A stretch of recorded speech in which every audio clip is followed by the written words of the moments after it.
இது டீனா மற்றும் கெரனுடைய part 2 video. Part 1 வீடியோவை நீங்க இன்னும் பார்க்கல அப்படின்னா ஃபர்ஸ்ட் அதை பார்த்துட்டு அதுக்கப்புறமா இந்த வீடியோவை பாருங்க. அப்பதான் என்ன நடந்துச்சு அப்படிங்கறத உங்களால முழுசா புரிஞ்சுக்க முடியும். இப்ப தன்னுடைய அம்மா கிட்ட பேசணும் அப்படிங்கிறதுக்காக ஓஜா போர்டை யூஸ் பண்ணதுக்கு அப்புறமா பல மர்மமான விஷயங்கள் அவங்க வீட்டுல நடக்க ஆரம்பிச்சது. அப்படிதான் ஒரு நாள் டீனா மற்றும் கெரன் தனியா இருக்கிற அந்த நேரத்துல அதே மாதிரியான அந்த நாக் பண்ற சவுண்ட் அவங்களுக்கு அந்த பேஸ்மெண்ட்ல இருந்து மறுபடியுமே கேட்க ஆரம்பிக்குது. சோ இந்த முறை என்ன ஆனாலுமே பரவாயில்லை அப்படின்னு கையில ஒரு டார்ச் லைட் எடுத்துக்கிட்டு டீனா மற்றும் கெரன் அந்த பேஸ்மெண்ட்டுக்குள்ள போக ஆரம்பிக்கிறாங்க. இந்த சவுண்ட் எங்கிருந்து வருது அப்படின்னு சல்லடை போட்ட மாதிரி தேட ஆரம்பிக்கிறாங்க. ஆனா அங்க அவங்க கொஞ்சம் கூட எதிர்பார்க்காத ஒரு காட்சியை தான் அந்த பேஸ்மெண்ட்ல பார்த்தாங்க. எஸ், அது அந்த பேஸ்மெண்ட்டுடைய சுவர்ல ரத்தத்தால I mean your room come and find me அப்படின்னு எழுதி இருந்திருக்கு. இத பார்த்து அதிர்ச்சியில ஒரு செகண்ட் அப்படியே உறைஞ்சு போய் நிக்கிறாங்க. ஆனா சில வினாடிகள்ல அந்த அதிர்ச்சியிலிருந்து மீண்ட அவங்க ரெண்டு பேருமே உயிர் பயத்துல இப்ப அந்த இடத்தை விட்டு அலறி அடிச்சுக்கிட்டு ஓட ஆரம்பிக்கிறாங்க. சோ அந்த ஃபேமிலிக்கு அங்க என்னதான் நடந்துட்டு இருக்கு? அம்மாவை இழந்த ரெண்டு பொண்ணுங்க ஓஜா போர்ட் மூலமா பேசணும் அப்படின்னு ட்ரை பண்ணதால வேற ஏதோ ஒண்ணு அங்க வந்துருச்சா, இல்ல இறந்து போன அவங்க அம்மாவுடைய ஆவிதான் இப்படி பண்ணுதா? ஒருவேளை இதுக்கும் அந்த பெண்களுடைய அப்பாவிற்கும் ஏதாவது சம்பந்தம் இருக்கா? இல்ல அப்படின்னா அந்த பெண்களுடைய அப்பா பிராங்க் நினைச்ச மாதிரி இது எல்லாமே அந்த பெண்களுடைய கற்பனையா? இந்த மாதிரி பல கேள்விகள் உங்களுடைய மைண்ட்ல இருக்கும். பட் இது எல்லாத்துக்குமே காரணம் என்ன அப்படிங்கிறது தெரிய வரும் பொழுது எதனால truth is always Stranger then fiction அப்படிங்கிறது உங்களுக்கு புரிய வரும். நீங்க பார்த்துட்டு இருக்கிறது சரவணன் டிகோட்ஸ். நான் உங்கள் சரவணன். வாங்க இன்னைக்கு வீடியோக்குள்ள போலாம்.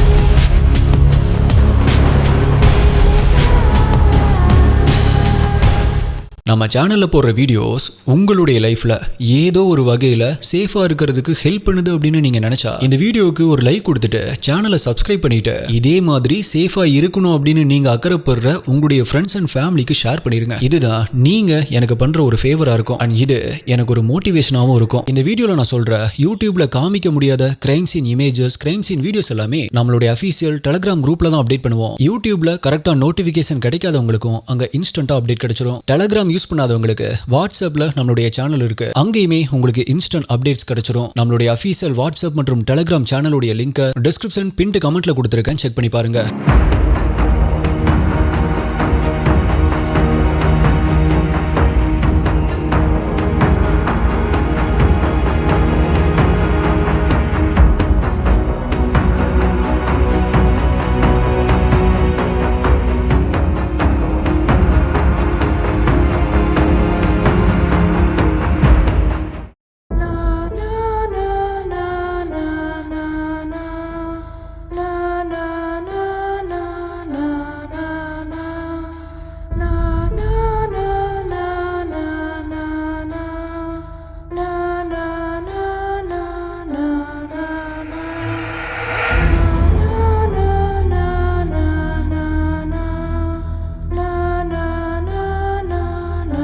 இப்ப அப்படி பயந்து ஓடி வந்த டீனா மற்றும் கெரன் நேரா அவங்களுடைய நெய்பருடைய வீட்டுக்கு வந்து அவங்க கிட்ட ஹெல்ப் கேக்குறாங்க. சிச்சுவேஷனை புரிஞ்சுக்கிட்டு அவங்களுமே உடனடியா பிராங்குக்கு கால் பண்ணி வீட்டுக்கு வர சொல்றாங்க. கொஞ்ச நேரத்திலேயே பிராங்கும் தன்னுடைய வீட்டுக்கு வராரு. அவருடைய பொண்ணுங்க சொல்ற மாதிரி அங்க ஏதாவது இருக்குதா அப்படின்னு செக் பண்றதுக்காக தனியா அந்த பேஸ்மெண்ட் குள்ள போறாரு. அப்படி போனப்பதான் அவருக்குமே அந்த ஒரு அதிர்ச்சி அங்க காத்துட்டு இருந்துச்சு.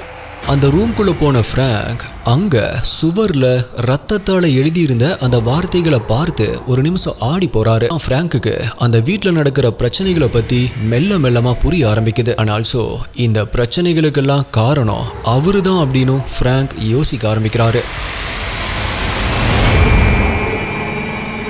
என்ன ப்ரோ சொல்றீங்க?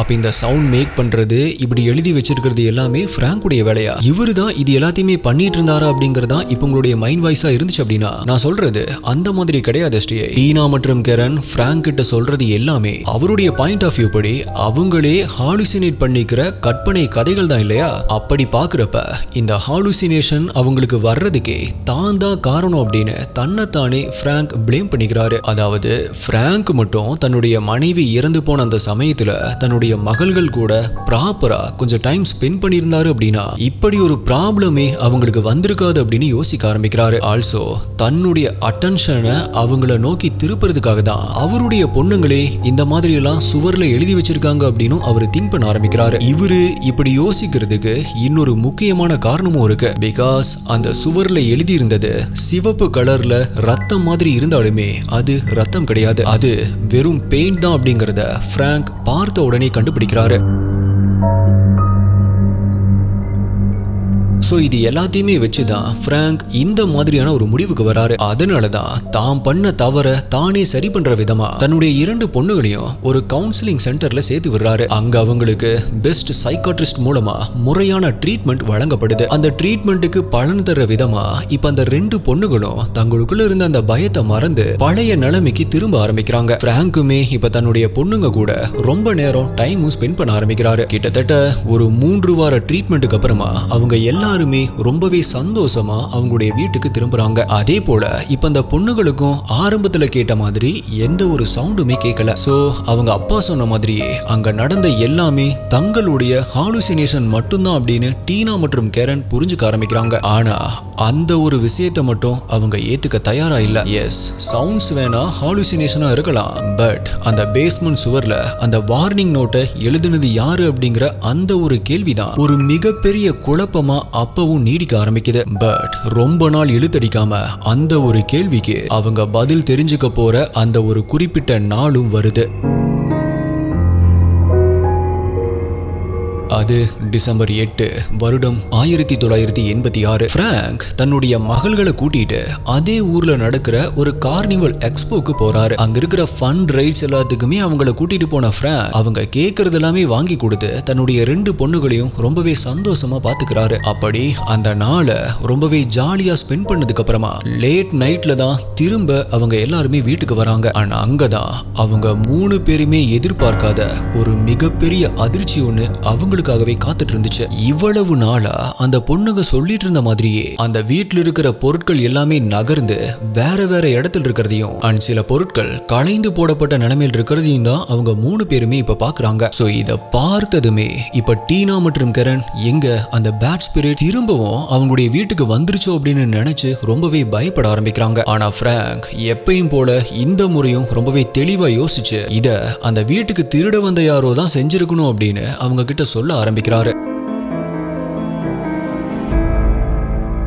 அது மட்டும் இல்லாம இப்ப கூட யாராவது உள்ள ஒளிஞ்சிட்டு இருக்கலாம் அப்படின்னு யோசிச்ச பிராங்க் அவங்களுடைய வீட்டில் இருக்கிற ஒவ்வொரு ரூமா போய் தேட ஆரம்பிக்கிறாரு. அண்ட் அவரு பின்னாடியே இந்த பொண்ணுகளும் போக ஆரம்பிக்கிறாங்க. அப்பதான் டீனாவுடைய ரூம்ல மாட்டப்பட்டிருந்த அவங்களுடைய ஃபேமிலி போட்டோல முன்ன மாதிரியே ரத்தத்தால I am going to kill you all அப்படின்னு எழுதி இருக்கிறத பார்த்து அவங்க 3 பேருமே பேச்சு மூச்சு இல்லாம ஆகுறாங்க. அதே நேரம் இப்ப அந்த ரூமுக்கு பக்கத்தில் இருக்கிற இன்னொரு ரூம்ல இருந்து ஏதோ ஒரு சத்தம் அவங்களுக்கு கேட்கவும் உடனடியா அந்த ரூமுக்கு போன பிராங்க் அங்க யாராவது இருக்காங்களா அப்படின்னு தேட ஆரம்பிக்கிறாரு. அது மட்டும் இல்ல அவங்க வெளியே போறதுக்கு முன்னாடி ஆஃப் பண்ணிட்டு போன லைட்ஸ் இப்ப ஆன் ஆகி ஃபிளிக்கர் ஆயிட்டு இருக்கிறத அவரு பாக்குறாரு. அந்த ரூம்ல இருக்கிற கப்போர்டுடைய டோர் ஓபன் ஆகி காத்துல அது முன்ன பின்ன ஆடிட்டு இருக்கிறதையும் பாக்குறாரு. சோ இப்ப அந்த டோரை க்ளோஸ் பண்றதுக்காக அந்த கப்போர்டுடைய பக்கத்துல நெருங்க ஆரம்பிக்கிறாரு. அப்ப மெல்லமா அந்த கப்போர்டுடைய டோர் தானாகவே திறக்க ஆரம்பிக்குது. அது மட்டும் இல்ல அதுக்குள்ள ஏதோ ஒண்ணு அசையிற மாதிரியான ஒரு உணர்வு அவருக்கு ஏற்படவும் அப்போ அதுக்குள்ள இருந்து இறந்து போன அவருடைய மனைவி அப்படியே உயிரோட இறங்கி வர்றத பார்த்து நடுங்கி போறாரு. அவருடைய மனைவியுடைய முகத்துல ஏதோ ஒரு மாற்றமான மாதிரி தெரியுது. இப்ப நல்லா உத்து பார்க்கும் பொழுதுதான் அது அவருடைய மனைவியுடைய ட்ரெஸ் அணிஞ்சிருந்த ஒரு ஆணுடைய உருவம் அப்படிங்கிறது அவருக்கு புரிய ஆரம்பிக்குது. இத அந்த ரூமுக்கு வெளியே நின்றுட்டு இருந்த அந்த 2 பொண்ணுகளும் பாக்குறாங்க. அப்படி இத பார்த்ததுமே அந்த 2 பொண்ணுகளும் பயத்துல ரொம்பவே சத்தமா கத்த ஆரம்பிக்கிறாங்க. அதே போல அந்த உருவம் நேரா டீனா மற்றும் கெரனை நோக்கி நெருங்கி வரவும் பயந்து போனவங்க உடனடியா பக்கத்துல இருக்கிற இன்னொரு ரூம்குள்ள ஓட ஆரம்பிக்கிறாங்க. அவங்களுடைய அப்பா பிராங்குமே பின்னாடியே ஓடி போய் அந்த டோரை உள்ள இருந்து லாக் பண்ணிக்கிறாங்க. இப்ப உடனடியா அந்த இடத்துல ஒருவித அமைதி நிலவ ஆரம்பிக்குது. பட் திடீர்னு வெளியிருந்து அந்த கதவை ஓங்கி இடிக்கிற மாதிரியான ஒரு சத்தம் அவங்களுக்கு கேட்க ஆரம்பிக்குது. அதை கேட்டதுமே அவங்க எல்லாருமே பயத்துடைய உச்சத்துக்கே போக ஆரம்பிக்கிறாங்க.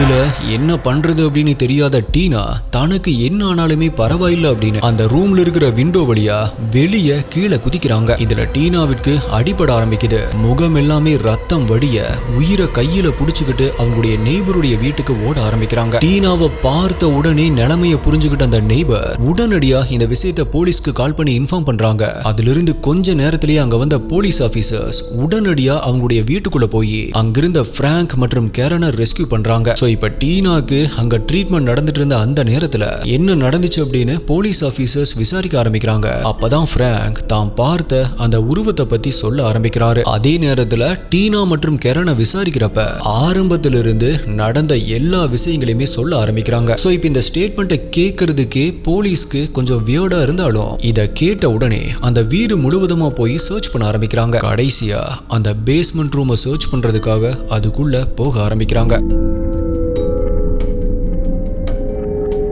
அப்பதான் அந்த ரூமுடைய எண்டில் இருக்கிற ஒரு பில்லருக்கு பின்னாடி சின்னதா ஒரு சந்து மாதிரியான இடம் இருக்கிறத கவனிக்கிறாங்க. அது ரொம்பவே குறுகலான ஒரு இடமா இருக்கிறதுனால போலீஸ் ஆபீசர்ஸ் வெளியிருந்து அந்த சந்துக்குள்ள பிளாஷ் லைட் அடிச்சு பாக்குறாங்க. அப்பதான் பிராங்க் டீனா கெரன் சொன்ன மாதிரியே அங்க ஒரு உருவம் நின்னுட்டு இருக்கிறத பார்த்து அதிர்ந்து போறாங்க. அடுத்த சில நிமிடங்கள்லயே அவங்க சொன்னது எல்லாமே உண்மை அப்படிங்கிறது கன்ஃபார்ம் ஆகுது. ஆனா என்ன, அதுல ஒரு சின்ன சேஞ்ச். அந்த உண்மை தெரிய வந்தப்ப பிராங்க், டீனா, கெரன் இவங்க எல்லாருமே அதிர்ச்சியுடைய உச்சத்துக்கே போக ஆரம்பிச்சாங்க.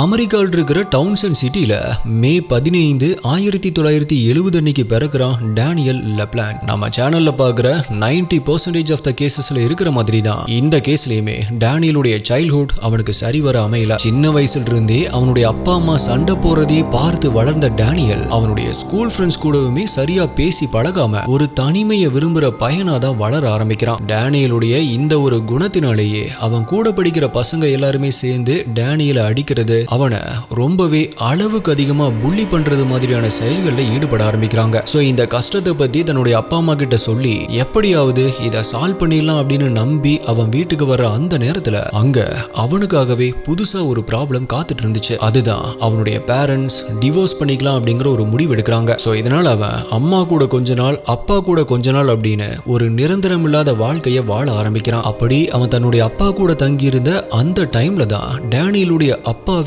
அவனை செக்ஸுவலா அபியூஸ் பண்ண ஆரம்பிக்கிறாரு. இது அவனுடைய வாழ்க்கையில ஒரு மறக்க முடியாத மிகப்பெரிய ஒரு ரணத்தை அவனுடைய மனசுல உண்டாக்குது. சோ இப்படியே நாட்கள் மெல்ல மெல்லமா கடக்க எதர்ச்சியா ஒரு நாள் தன்னுடைய ஸ்கூல்ல வச்சு டீனாவை மீட் பண்றான். முதல் முறையா காய்ந்து போன ஒரு பூ மாதிரி இருந்த அவனுடைய வாழ்க்கையிலையும் ஒரு பட்டாம்பூச்சி வந்து தேன் பருகிறதுக்காக உட்காருது. டேனியலுக்கு அவனுடைய முதல் காதல் மலர ஆரம்பிக்குது. சோ எப்படியோ டீனாவுடைய லேண்ட்லைன் நம்பரை கண்டுபிடிச்சு டீனா கூட போன்ல பேச ஆரம்பிக்கிறான். ஃபைனலா ஒரு நாள் அவங்க 2 பேருமே டேட் பண்ணலாம் அப்படின்னு முடிவு பண்றாங்க. அப்போ சின்ன வயசுல இருந்தே பாசமா இருக்கிறது அப்படின்னா என்னன்னு கூட தெரியாத டேனியல் டீனா கிட்ட அன்னியன் படத்துல வர்ற ரூல்ஸ் ராமானுஜம் மாதிரி பேச ஆரம்பிக்கிறான். அதே நேரத்துல பேச்சு வாக்குல டீனா அவங்க அம்மாவுடைய இறப்பை பத்தி சொல்லவும் திரும்ப திரும்ப அதை பத்தின கேள்விகளையே அவங்க கிட்ட கேட்க ஆரம்பிச்சிருக்கான். சோ இது எல்லாமே டீனாவிற்கு அவன் மேல ஒரு வித வெறுப்பை உண்டாக்குது. இதனால அவங்க கொஞ்ச நேரத்திலேயே டேனியல் மேல கோச்சுக்கிட்டு அங்கிருந்து கிளம்புறாங்க. சோ டீனாவுடைய இந்த செயல் அவனுக்கு ரொம்பவே வருத்தத்தை ஏற்படுத்த ஆரம்பிக்குது. அதுவே நாட்கள் போக போக அவங்க மேல ஒரு வித வெறுப்பையும் உண்டாக்க ஆரம்பிக்குது. இந்த நேரத்துல தான் தன்னுடைய கோபத்தை தீர்த்துக்க அவங்கள ஏதாவது செஞ்சே ஆகணும் அப்படின்னு முடிவெடுத்த டேனியல் டீனா டீனாவுடைய வீட்டுல ஆள் இல்லாத நேரமா பார்த்து அவங்களுடைய வீட்டுக்குள்ள நுழைஞ்சிருக்கான். அப்படி நுழைஞ்சவன் அங்க பேஸ்மெண்ட்ல அந்த வீட்டுடைய ரெனோவேஷன் அப்போ உருவாகி இருந்த அந்த சின்ன ஹோல்குள்ள போய் பதுங்க ஆரம்பிக்கிறான். அது மட்டும் இல்ல, அந்த 2 பொண்ணுகளுடைய கெட்ட நேரமும் என்னவோ அன்னைக்கு அப்படின்னு பார்த்து அவங்களுடைய அம்மா கிட்ட பேசணும் அப்படின்னு அந்த பேஸ்மெண்ட்டுக்கு வந்து நம்ம பார்ட் 1ல பார்த்த மாதிரி ஓஜா போர்டை வச்சு அதை பிளே பண்ணிருக்காங்க. இத அதே பேஸ்மெண்ட்ல அவங்களுக்கு பின்னாடி பதுங்கி இருந்து பார்த்த டேனியல் தனக்கு சாதகமா பயன்படுத்திக்க முடிவெடுக்கிறான். எஸ், டீனா மற்றும் கெரனுக்கு கேட்ட அந்த சத்தம், அந்த மாதிரி நாக் பண்றது, அவங்களுடைய அம்மாவுடைய ட்ரெஸ்ஸை திருடுறது, இரவு நேரங்கள்ல சிரிக்கிற மாதிரியான சத்தம், அழுகிற மாதிரியான சத்தம், வீட்டுக்குள்ள நடக்கிற மாதிரியான கேட்ட சத்தம் எல்லாமே அவங்க நினைச்ச மாதிரி பேயோ ஆவியோ கிடையாது. இது எல்லாத்தையுமே செஞ்சது அந்த டேனியல் தான். அது மட்டும் இல்ல, தான் இப்படி செய்யும் பொழுது அந்த பொண்ணுங்க பயப்படுறது அவனுக்கு ரொம்பவே சந்தோஷத்தை கொடுத்துச்சு அப்படின்னு சொல்லி தன்னுடைய கன்ஃபெஷனை அங்க முடிக்கிறான். ஆனா இதுக்கப்புறமாவும் இவன் அடங்கல. அத்துமீறி இன்னொருத்தங்களுடைய வீட்டுக்குள்ள நுழைஞ்சு அவங்கள தாக்க முற்பட்ட குற்றத்திற்காக டேனியல் கைது செய்யப்படுறான். அவனுக்கு முறையான மெடிக்கல் அசிஸ்டன்ஸ் கொடுத்து அவனை ஜூவினில் ஜெயில அடைக்கிறாங்க. கிட்டத்தட்ட 10 மாச சிறை தண்டனைக்கு அப்புறமா அவன் பரோல்ல வெளியே வரான். அப்படி வந்த அவன் திரும்பவுமே சின்ன சின்ன பெட்டி கிரைம்ஸ்ல ஈடுபட ஆரம்பிக்கிறான். அப்படிதான் டிசம்பர் 1, 1987 அன்னைக்கு அவனுடைய வீட்டு பக்கத்துல வாழ்ந்துட்டு வந்த நெய்பருடைய வீட்டுக்குள்ள நுழைஞ்சவன் அந்த வீட்டுல இருந்த பிரெக்னன்ட் உமன் அப்படின்னு கூட பார்க்காம அவங்கள சீரழிச்சு பாயிண்ட் பிளாங்க் ரேஞ்சில் கொடூரமா ஷூட் பண்ணி கொலை பண்ணியிருக்கான். ஆல்சோ அதே வீட்டில் விளையாடிட்டு இருந்த அவங்களுடைய பசங்களான அபிகெயில் மற்றும் வில்லியமையும் அதே மாதிரி கொடூரமா கொலை பண்ணியிருக்கான். பின்னாட்கள்ல நடந்த விசாரணையில அவன் அந்த கன்னை ஒரு வீட்டில இருந்து திருடி இருக்கான் அப்படிங்கிறது கண்டுபிடிக்கப்படுது. ஸோ கிரைம் சீன்ல கலெக்ட் பண்ணப்பட்ட எவிடன்ஸ் எல்லாமே டேனியலுக்கு அப்படியே அகெயின்ஸ்டா இருந்ததுனால கோர்ட் அவனுக்கு லைஃப் சென்டென்ஸ் கொடுத்து தீர்ப்பளிக்குது. அண்ட் இன்னைக்குமே அவன் ஜெயில கம்பிக்கு பின்னாடி தான் தன்னுடைய வாழ்க்கையை கழிச்சிட்டு இருக்கான். நம்ம எப்பவுமே சொல்ற மாதிரி இந்த கேஸ்லயுமே பேட் பேரண்டிங் தான் ஒரு மிகப்பெரிய ரோலை பிளே பண்ணிருக்கு. அதனால எக்காரணத்தை கொண்டுமே பேரண்ட்ஸ் கணவன் மனைவிக்குள்ள வர்ற எந்த ஒரு சண்டையா இருந்தாலுமே அதை எக்காரணத்தை கொண்டும் உங்களுடைய குழந்தைங்க முன்னாடி காட்டிக்காதீங்க. பிகாஸ் உங்களுடைய குழந்தைகளுக்கு நீங்க தான் முதல் உலகம். நல்லதோ கெட்டதோ அதை அவங்க உங்ககிட்ட இருந்து தான் முதல்ல கத்துக்க ஆரம்பிப்பாங்க அப்படிங்கறத எப்பயுமே ஞாபகம் வச்சுக்கோங்க. ஸோ மை டியர் எஸ்டிஏ ஹெஸ்ட் இன்வெஸ்டிகேட்டர்ஸ், ஹாரரா ஆரம்பிச்ச இந்த கேஸ் இப்படி முடியும் அப்படின்னு கெஸ் பண்ணீங்களா? அப்படி கெஸ் பண்ணிருந்தீங்க அப்படின்னா மறக்காம கீழே கமெண்ட் பண்ணுங்க. உங்களுடைய பெஸ்டான கமெண்ட் அடுத்த வீடியோல வரும். அடுத்தது என்ன கேஸ் வேணும், என்ன டாபிக்ல வீடியோ வேணும் அப்படிங்கறதையுமே கீழே கமெண்ட் பண்ணுங்க. வேற ஒரு வீடியோல மீட் பண்றேன். நன்றி, பாய்.